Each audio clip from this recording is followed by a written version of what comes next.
Saludos amigos, saludos, gracias por estar con nosotros en su programa Tiempo Medido, Peña de la Democracia en la República Dominicana. Muchas gracias por darnos ese privilegio de estar con ustedes en este momento cuando llegamos a sus hogares a través, de Tele Radio América para todo el mundo. Gracias de verdad por darnos ese privilegio de estar con ustedes. Miren, en el día de hoy hay que hablar de lo que, como yo le he dicho otras veces, los economistas llaman el sector externo o de la situación internacional, le digo yo. Y tengo que hablarle de una ley, la ley grande y hermosa, que se dice, que le dice el presidente Donald Trump, sí, exacto, the big, beautiful ley, la ley grande y hermosa, que ya fue aprobada en el Senado de los Estados Unidos con una ruptura del empate que se dio 50-50 con el voto disidente de 3 senadores republicanos. Lo dio entonces el vicepresidente J.D. Vance, el vicepresidente de los Estados Unidos, que según la Constitución es el presidente del Senado de los Estados Unidos. Entonces él asiste y está presto a romper los empates que se den en las votaciones importantes en el Senado de los Estados Unidos. Entonces ya se aprobó esa ley, que es una ley de fiscalidad, es una reforma fiscal. Ahora falta, como se le hizo algunas enmiendas en el Senado, había sido aprobada hace un mes por la Cámara de Representantes, ahora retorna a eso que aquí le llamamos la Cámara Baja para ser conocido de nuevo. Entonces todavía hay una dificultad, aunque el presidente Trump dice que ahí la cosa va a ser fácil otra vez.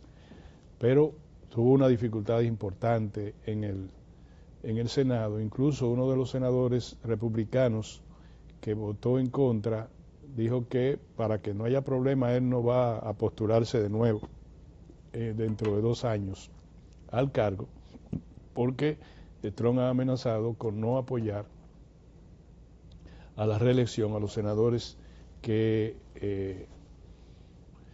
no apoyen ese estatuto. Entonces, ¿qué le digo yo? Bueno, esa ley reduce las asignaciones, por ejemplo, al sistema público de salud, lo que llaman el Medicaid, que es el sistema federal de seguro, como tenemos nosotros, pero que va dirigido a los sectores vulnerables de la sociedad estadounidense, fundamentalmente porque es regenteado por el Estado. Y entonces, ahí probablemente dicen que 9 millones de estadounidenses queden fuera del seguro de salud. Pero además reduce también los subsidios alimenticios, eso que dan el welfare ese, lo reduce drásticamente. Un estudio de la Universidad de Yale y de la Universidad de Pensilvania revela que 55,000 personas van a morir como consecuencia de esa ley por las enfermedades que son prevenibles y por el hecho de que no tendrán asistencia médica. Lógico, ese mismo estatuto fiscal reduce impuestos como el pago de lo que uno le da en los restaurantes a las propinas, impuestos sobre las propinas, y le reduce impuestos a las empresas, a las grandes empresas y a los grandes empresarios. Fundamentalmente eso. Pero además, y yo estoy hablando de lo negativo que han dicho la oposición, y los técnicos que han revisado ese estatuto, esa ley. Entonces, el déficit fiscal va a elevarse, hablan de 2 puntos, y si no me falla la memoria, estoy hablando de memoria, 2 billones de pesos. Y también se aumenta la deuda pública de los Estados Unidos de 37.000 billones, trillones le dicen en Estados Unidos, esos son 37.000 millones de millones. Pues lo aumenta en un periodo de 10 años a casi 41.000 billones o trillones, billones, 41.000 millones de millones la deuda de los Estados Unidos. Por consiguiente dicen que va a provocar aumento de inflación. Pero el presidente Trump dice que esa ley es la felicidad para los Estados Unidos y le va a devolver la grandeza a los Estados Unidos, que es una gran y hermosa ley. Bueno, ¿cómo nos afecta a la República Dominicana? Bueno, de momento esa ley tiene algo que le va a costar aproximadamente 100 millones de dólares a la República Dominicana, pero hubiese sido peor porque es el impuesto a las remesas, que estaba previsto que fuera un 5%. Luego se dijo que sería un 3%, pero finalmente se aprobó un 1% de impuesto a las remesas de los que envían los residentes en los Estados Unidos a sus familiares en toda América Latina, en todo el mundo. Y eso significa, en recaudación de recursos, una cantidad fabulosa para el Tesoro de los Estados Unidos. Pero a la República Dominicana se le calcula que nosotros le costaría a los remesadores unos 100 millones de dólares anuales. Para que tengan una idea del peso que tiene la remesa sobre la economía dominicana, hay que decir que al mes de mayo, más de 5.000 millones de dólares habíamos recibido ya de los dominicanos residentes en el exterior. El 87% procedentes de los dominicanos que residen en los Estados Unidos. Por ahí vamos. El otro dato, a mí me parece también que debo comentarlo con ustedes, es la llamada cárcel de los cocodrilos, el Alcatraz de cocodrilos, le dicen Alcatraz de los Caimanes, que ha sido construida en menos de 2 semanas en los Everglades, ¿cómo le llaman a eso? Donde están un área de más de 6.000 kilómetros en la Florida, donde está habitada fundamentalmente por cocodrilos o caimanes y por serpientes pitón. Ustedes han visto series de televisión donde se estimula a gente que vayan a cazar pitones porque están dañando la cadena natural de esa zona, y de Estados Unidos porque se ha multiplicado no tienen depredadores los pitones. Entonces ahí, en un área donde había un aeropuerto abandonado, se construyó una cárcel de carpas, y dicen que sale barata porque no hay que tenerle tanta vigilancia. Como ustedes ven ahí en televisión, el que se escape de esa cárcel, que es una cárcel para inmigrantes, Trump dice lo más peligroso del planeta, dice el presidente Trump. Bueno, va a coger entonces casi 5.000 inmigrantes indocumentados ahí. Si se escapan, lo más probable es que se lo coma un cocodrilo o que lo estrangule una pitón o una serpiente, cualquiera de las que están ahí, que están por decenas de miles en esos Everglades, esos que están ahí. Esa ciénaga, para yo decirlo así. Bueno, ahí incluso el presidente Trump hizo bromas con eso, diciendo, bueno, yo les recomiendo a quien se quiere escapar de esa cárcel que corra en zigzag, pero le advierto que eso solo le va a dar un 1% de posibilidades de sobrevivencia frente a un caimán, para que no se lo coma un caimán. En nuestro caso hablamos de cocodrilo. Entonces, para que ustedes vean, el periódico El Nacional tiene hoy el editorial que dice que finalmente el sueño americano se lo va a comer un cocodrilo. Y es verdad, el sueño americano se lo va a comer un cocodrilo. De hecho, Ya el presidente Trump adelantó que va a empezar, pueden iniciar en los próximos meses las deportaciones de ciudadanos americanos, no conocidos ya en el decreto ejecutivo del presidente Trump, de que son hijos de indocumentados nacidos en los Estados Unidos, que el planteamiento de Trump no lo reconoce. Imagínense quién se va a escapar por ahí y salga por ese centro de ahí donde están todos esos cocodrilos. ¿Quién se salva? ¿Quién se salva? Dice el señor gobernador de la Florida que por eso se construyó ahí, porque sale más barata, porque no necesita de mucha vigilancia. Los cocodrilos se encargan de vigilar a los miles de inmigrantes indocumentados que serán colocados ahí. Ya la presidenta de México dijo que ella va a buscar a todos sus mexicanos que se los manden, porque ahí se lo pueden comer los cocodrilos. Estamos como un poquito haciendo chistes de una tragedia, señores, una tragedia.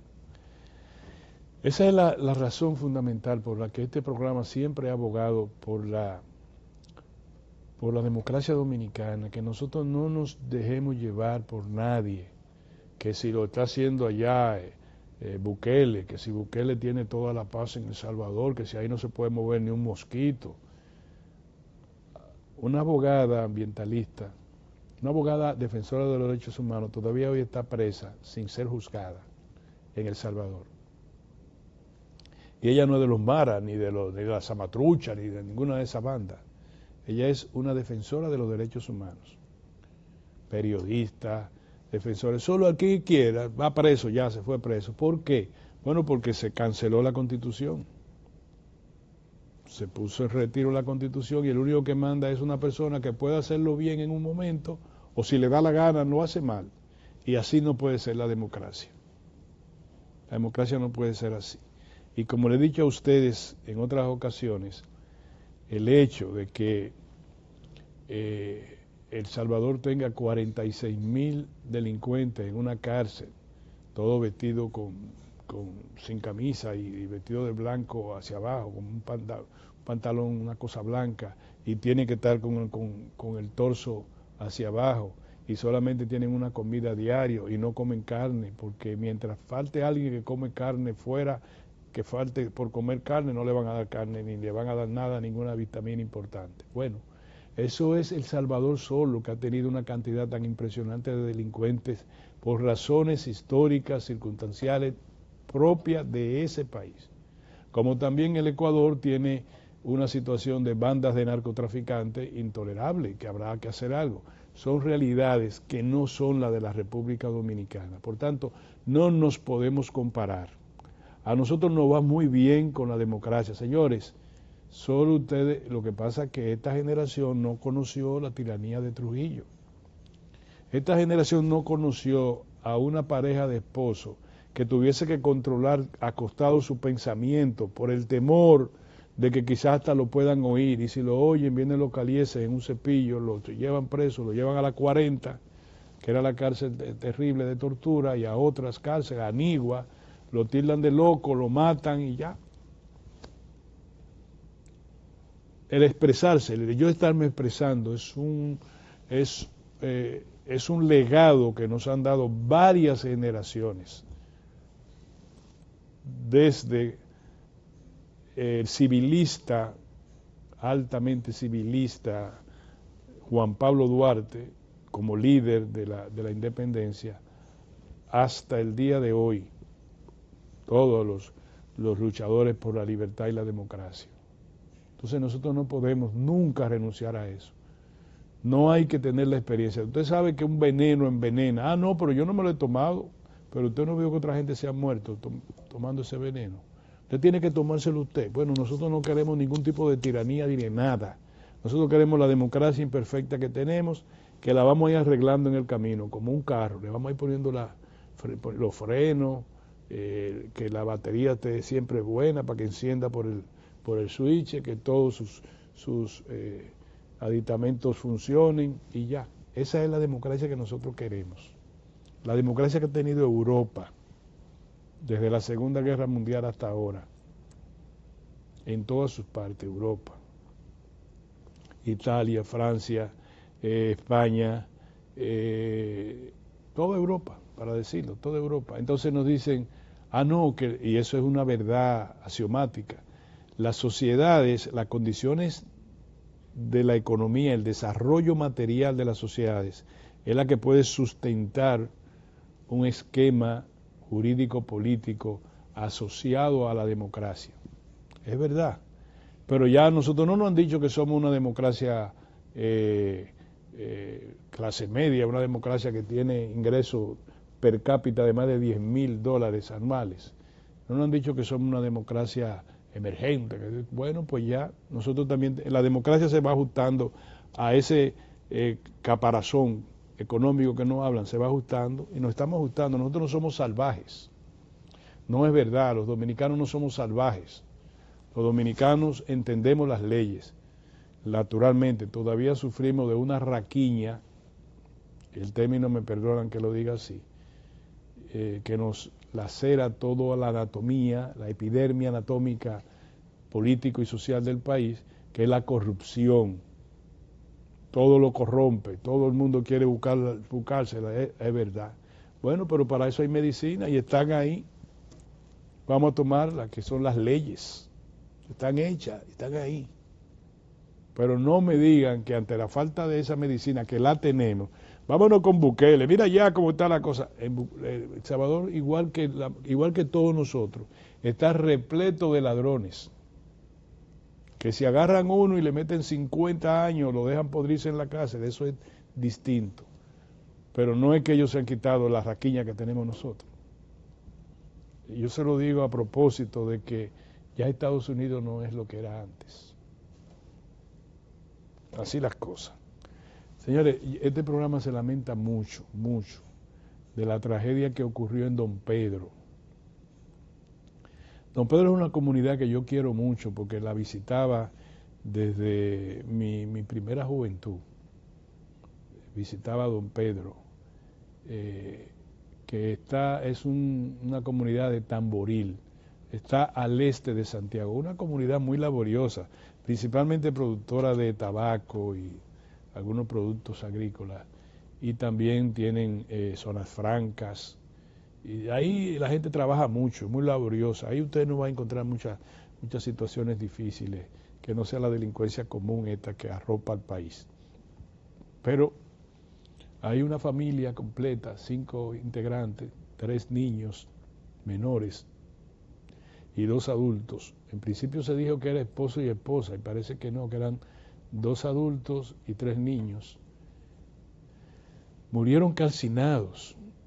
Y dicen que la puerta de la casa, que estaba construida de bloques y parcialmente techada de zinc, pues se trancó y no pudieron abrir o algo así, pero que tampoco se escucharon gritos. Murieron calcinados. Por la razón que anteriormente le acabo de señalar, y porque fue una gran tragedia que ha conmocionado a Don Pedro, a Guazumal, que es también una comunidad cercana al lado de Don Pedro, y a todo Tamboril y a Santiago y a todo el país, yo expreso mi condolencia, de verdad me llegó bien hondo. Como también lo acaba de decir Edith, en Haití se cayó un plafón ahí, hay muchos haitianos que han muerto. Y les voy a dar esa información más detallada en un momento. La verdad que nos apena mucho esa situación. Hoy el canciller de la República va a Nueva York a participar en la reunión del Consejo de Seguridad de las Naciones Unidas para hablar nuevamente sobre la necesidad de que la comunidad internacional atienda a Haití. Ahora va con un problema mayor, porque la misión de Kenia dijo que no, que va a revisar eso, que solamente le han entregado el 11% de los recursos que dijeron que le iban a dar a los 600 y tantos tropas o efectivos policiales de Kenia que están en Haití. Dicen que ellos así no pueden trabajar.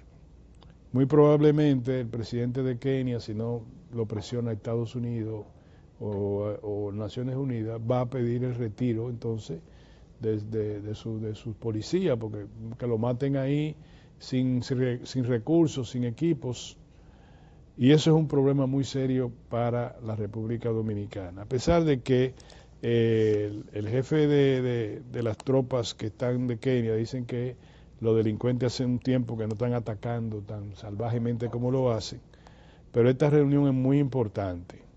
La solicitud del presidente de Kenia, el señor William Ruto, que amenaza con retirar a sus policías. Entonces el canciller vuelve a hablar en nombre de la República Dominicana. Mañana el presidente Luis Abinader se reunirá con el presidente Leonel Fernández, el expresidente Leonel Fernández, para tratar el tema. Y es bueno, señores, se lo dije, no crean que no, es bueno que el liderazgo político de la nación tenga toda la información atinente al tema de Haití y respalde al presidente Luis Abinader en todas las diligencias que se hagan para que la comunidad internacional se haga cargo de Haití y no pretenda que la República Dominicana mantenga el rol de cirineo de los hermanos del oeste de la isla. Veremos a ver qué va a pasar. Señores, a mí me parece una buena noticia y lo invito a ustedes que lo participen de ella. Es que el Banco de Reservas inaugura hoy la Expo Hogar, que es la feria inmobiliaria más importante del país. Ahí usted va a poder conseguir una casa, un apartamento, un inmueble, con una tasa desde 7.84%. Para ser financiada, viviendas terminadas, la solicitud pueden optar hasta por un 90% del valor del inmueble y hasta 20 años para pagar.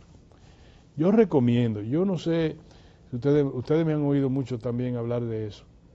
Uno no es gente hasta que uno no tiene un techo. Es la verdad. Búsquense su casa. Comiencen con una casa relativamente barata, que ustedes puedan acceder, que la puedan pagar. Solamente tienen que aportar esposo y esposa para viviendas que tienen el concurso del aporte del Estado para los planes de vivienda, como por ejemplo Ciudad Juan Bosch. Están haciendo ahí al lado de Ciudad Juan Bosch otro gran proyecto grande. Hay muchos proyectos importantes y los proyectos como por ejemplo de los Bisonó, que son de bajo costo. Lleguen, métanse en el lío. Para una vivienda yo aconsejo que se meta en el lío. A 20 años, bueno, ahí o habla el rey o se muere el caballo en 20 años. Métase. Y aproveche que el Banco de Reserva probablemente unos 10.000 millones de pesos estarán disponibles en financiamiento para la vivienda. Y yo he estado organizando eso hace años atrás. Y yo sé lo que eso significa para mucha gente que va. Llegue allá, averigüe con el Banco de Reservas y póngase a tono con eso. Búsquese su casa, búsquele la casa al muchacho, su apartamento, su vivienda, como sea, y hágalo. Traspaso o compra de una vivienda nueva, búsquesela, porque eso es importante. Construya su futuro a partir de tener su techo propio. Y felicito al Banco de Reserva por esa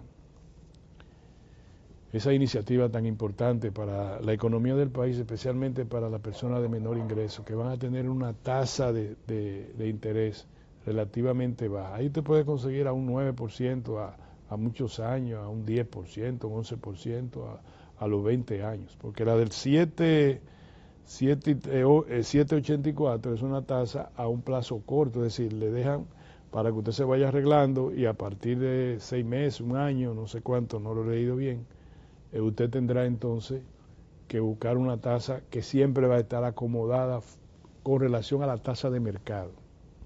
Es importante eso.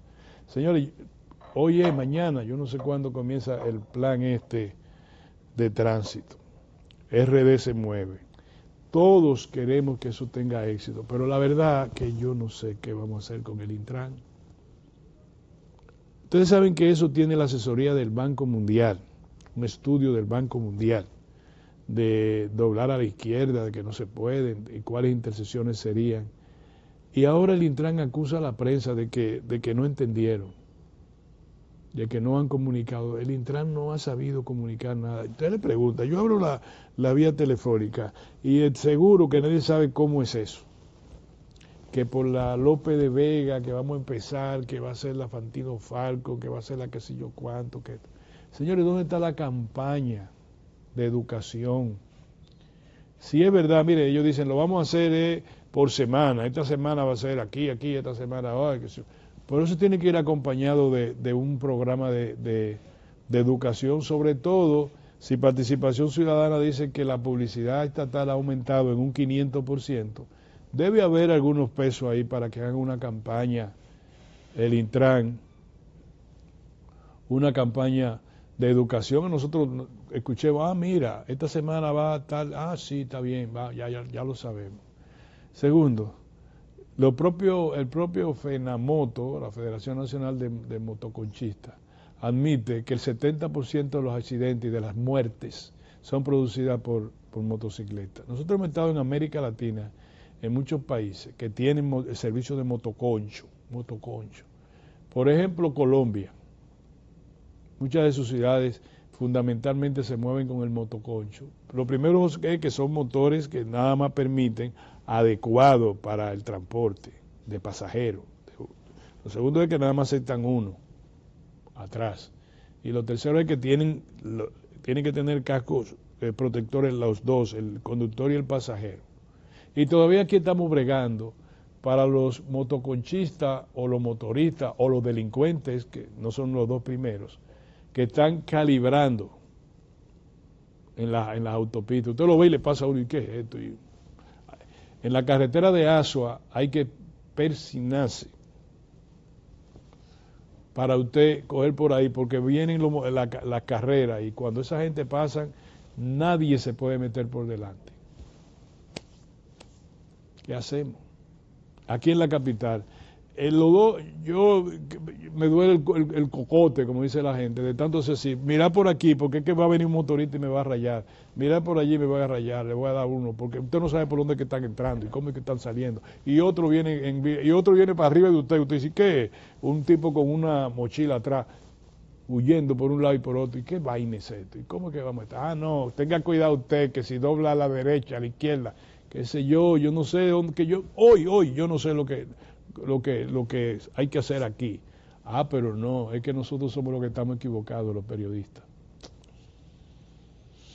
No, así no se puede. Miren, a ver, cálmense, búsquense expertos en comunicación y hagan una campaña adecuada. Y segundo, cuando ustedes vayan a dar una nota, algo, reflexionen en lo que ustedes tienen que hacer, Virgen de la Altagracia. Vámonos a un cambio, retornamos de inmediato.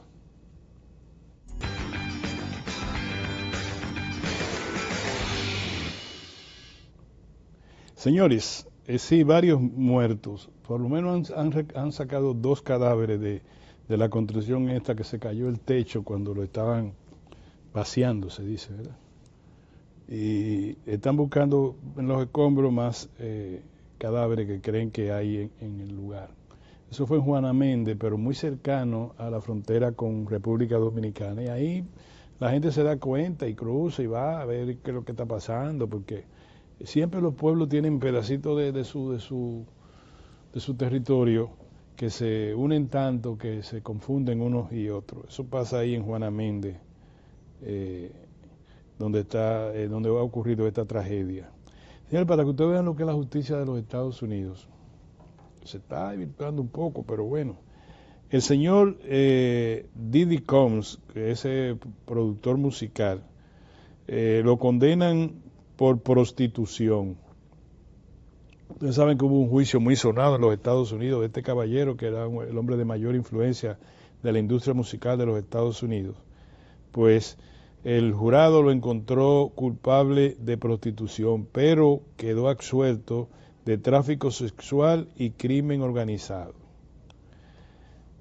El fue condenado por transportar personas por todo el país, incluidas sus novias y trabajadores sexuales masculinos, pagados para participar en encuentros sexuales. Fue condenado por un delito relacionado con la prostitución, pero fue absuelto por el cargo de tráfico sexual y crimen organizado, que podrían haber llevado a una de las figuras más poderosas a una condena de por vida. El resultado mixto llegó en el tercer día de deliberaciones, pero aún así, ese caballero que ustedes ven ahí, que es un abusador de mujeres también, podría ser condenado a 55 años de prisión y en el menor de los casos hasta por 10 años. Probablemente pondrá fin a su carrera como ejecutivo musical exitoso, empresario de moda, embajador de marca y estrella de la televisión. Claro, si vuelve otra vez de delincuente, imagínense ustedes.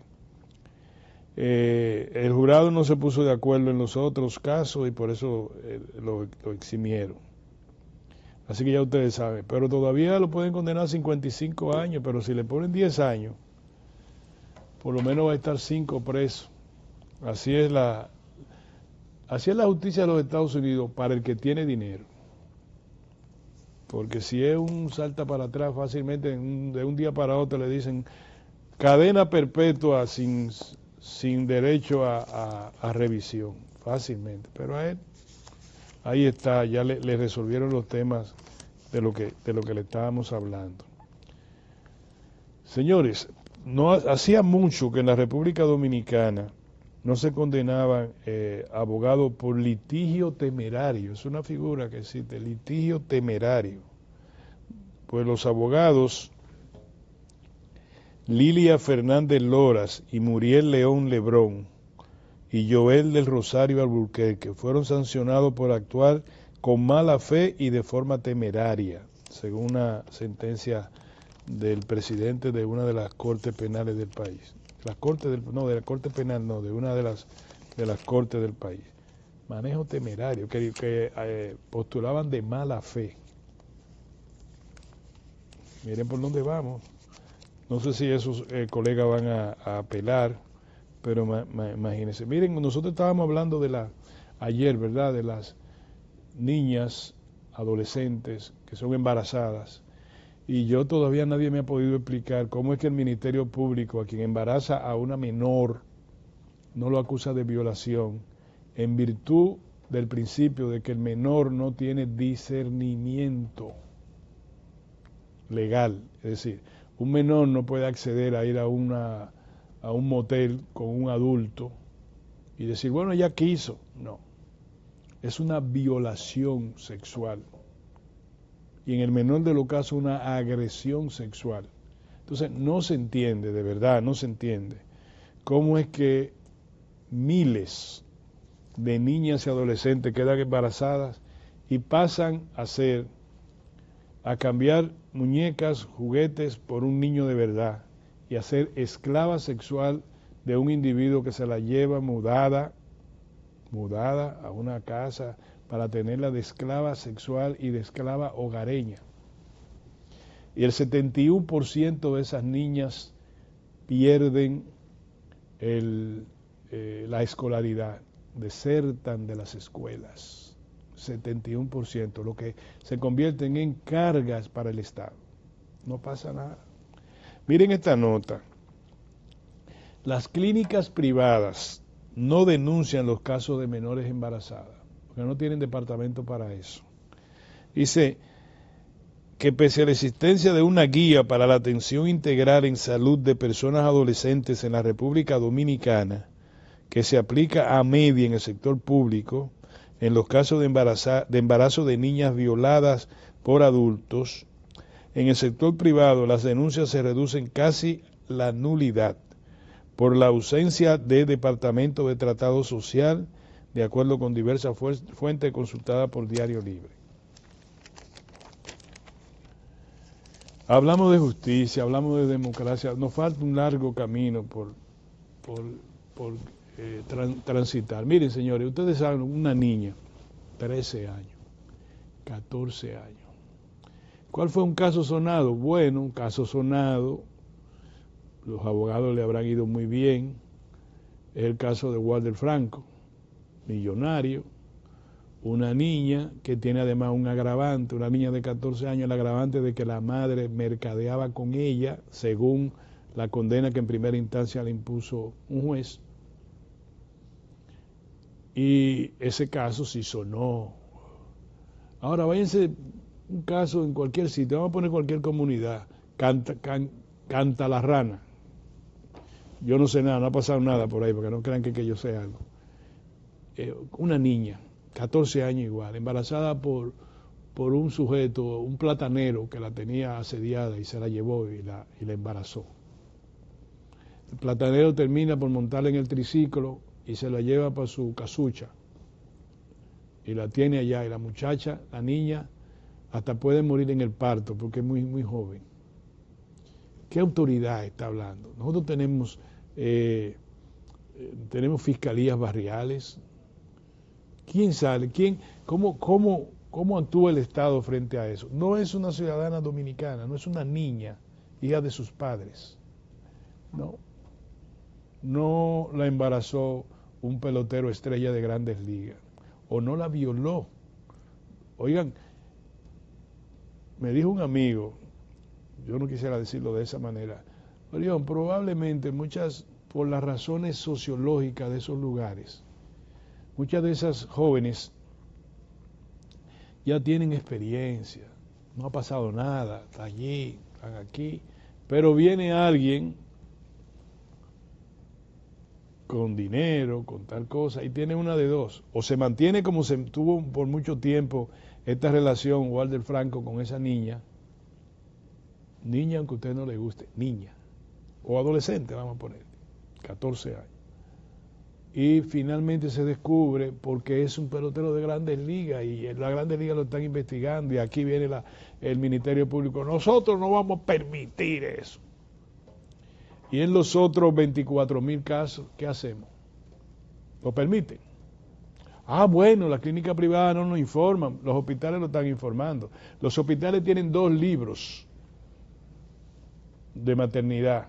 Uno es el libro de extranjería, donde las madres extranjeras que dan a luz se inscriben ahí en niño, le dicen cuál es el nombre que usted quiere y le ponen el nombre ahí. Pero es extranjero porque conforme a la Constitución de la República, si es hijo de extranjero, que no hay involucrado dominicano, pertenece a su país. Bueno, se inscribe ahí. Ya, ese libro es manejado por la Junta Central Electoral en su registro civil. Hay un registro civil para los extranjeros y hay un registro civil para los dominicanos. Cuando hay una niña dominicana, ese embarazo, ¿quién es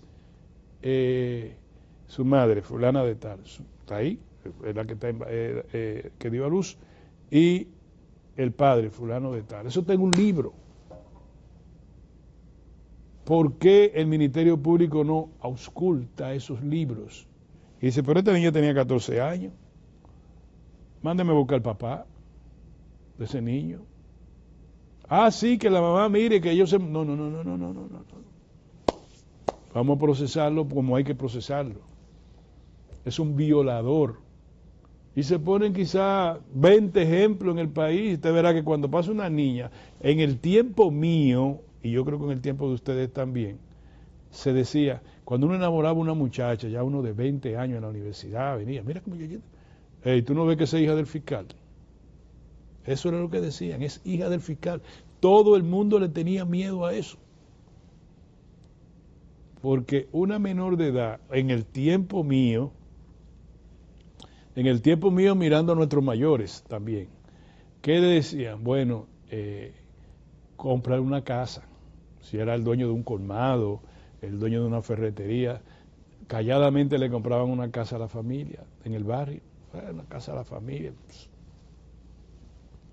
Pero la ley antes, que ya no es así, señalaba que la violación solo podía subsanarse con el matrimonio, porque la niña quedaba emancipada, porque se entendía que tan pronto ya fue violada, ya como que era en desuso. Entonces, al quedar emancipada, la única forma de que la persona se evitara, el violador, se evitara 5 años, 5 meses y 5 días, como recuerdo que un juez le señaló a un imputado, le dijo, ¿usted quiere que 5 años, 5 meses y 5 días de prisión o usted se casa con la menor? No, magistrado, claro, yo me caso, nosotros no queremos mucho. Claro que sí, si tú vas 5 años preso, ¿qué te parece?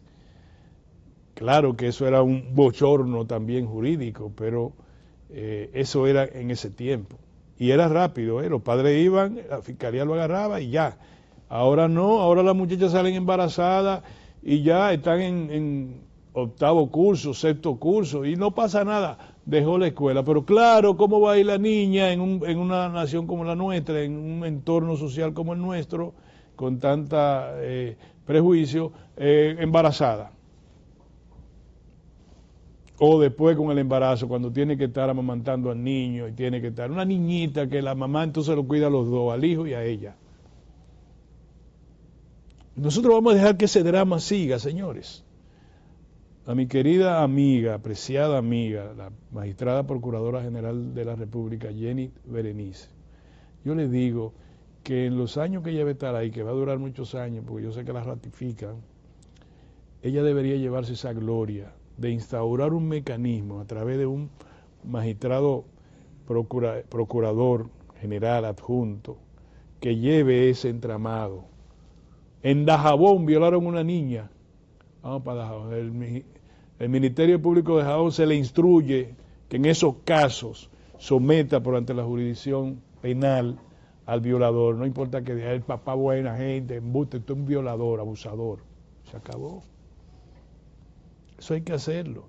La ley así lo estipula hasta que alguien me dé una clasecita y me diga que no. Que si el embarazo fue de buena fe, no es un violador. Y que en ese caso la menor se le retribuye su derecho al discernimiento, a discernir. Si usted tiene 11 años, sí, hombre, sí, usted puede discernir.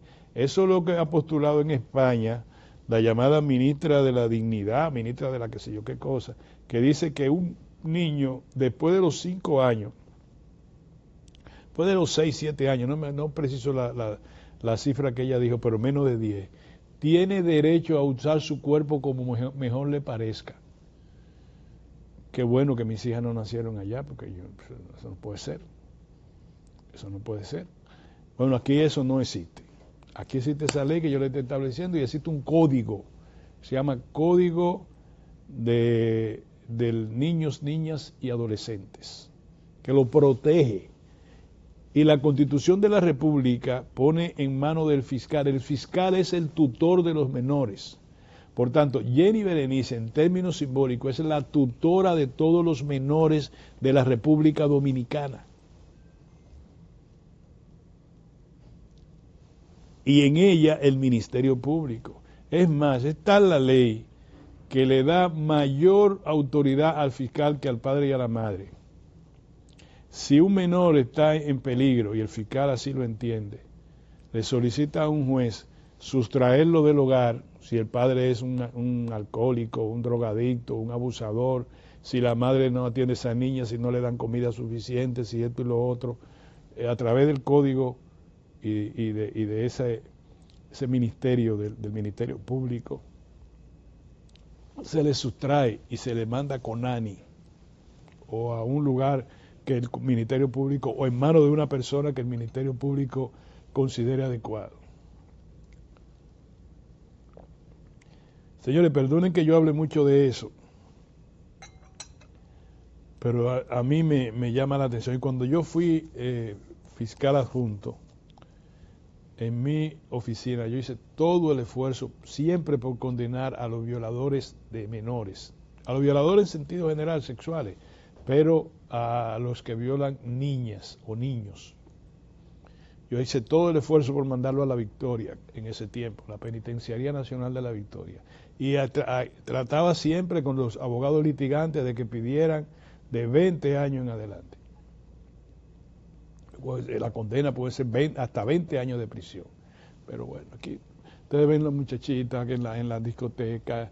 ¿Cuántos años tienen? ¿Y cómo la dejan entrar a una discoteca? Ustedes ven los padres irresponsables, ustedes la ven en los barrios, un tajalán de 40 años con una niña de 15, de 14 años. Eso no puede ser. Ya, no puede ser. Pero bueno. Señores, murió Agliberto Meléndez, el precursor del cine contemporáneo en la República Dominicana. Ustedes recordarán la película pasaje de ida, que se refiere a la desgracia que yo cubrí como reportero que murieron como 30 personas que murieron en la bodega de un barco, el barco, no me acuerdo el barco ahora, que querían irse del país clandestino, probablemente a Puerto Rico, no sé. Y cuando yo fui ahí, que vi ese montón de gente muerta, primera vez, yo era reportero de radio comercial. No olvido eso y ojalá me pueda acordar del barco. Pues él hizo una película que fue premiada, 14 premios tuvo Agriberto Menéndez en esa película. Un gran dominicano. También él hizo una película, me parece, sobre Peña Gómez, otras películas también. Y fue un gran cineasta. Él nació en Puerto Plata, de origen puertorriqueño. Su papá era puertorriqueño. Su papá vino al país a trabajar en el ferrocarril, que en ese tiempo tenía Puerto Plata. Y él se fue deportado, porque él era miembro del 14 de junio, a Puerto Rico, deportado del país. Estudió en Estados Unidos, y luego fue a Nueva York a estudiar cine. Él es economista, era economista. Pasa su resto y consuelo a su familia. Un gran dominicano ha muerto, Agriberto Menéndez. Bueno, desconocidos asesinaron a un sargento del ejército en Santiago. Iba por la carretera esta que conecta a Santiago, de circulación, y cerca de Tamboril, 2 tiros, uno en la cabeza y uno en una pierna, muerto. Aquí en Los Guarícanos, un muchacho de 20 años sale de su casa, parece que lo fueron a buscar unos amigos, lo declaran desaparecido y ahí muerto. Un balazo en la cabeza. Yo le llamo la atención a la ministra de Interior que haga menos énfasis en las estadísticas que dicen de reducción de los homicidios. Porque los homicidios se dividen entre los homicidios, sí, mataron, y lo que consternan o preocupan a la sociedad. Este tipo de cosas tiene que tener rápida respuesta a este tipo de tragedia. Un militar, 2 balazos, fue a él, ¿por qué? Un muchacho de 20 años sale de su casa, la última vez que lo ven es al mediodía, se monta en un carro, una cosa, no aparece. Ya hay 2 personas que una ha sido detenida y otra está siendo sindicada por la muerte de este joven. Ya ustedes saben. Señores, me voy. Abinader Fortunato está ahora en la Plaza de la Salud, sigue con problemas de salud, pero él me promete que el lunes, si mejora, va a estar con nosotros. Gracias por estar con nosotros, señores. Nos vamos a ver ¿qué hoy, señores? Hoy es miércoles. Mañana vamos a tener a rajatabla, con la gracia de Dios. Nos vemos.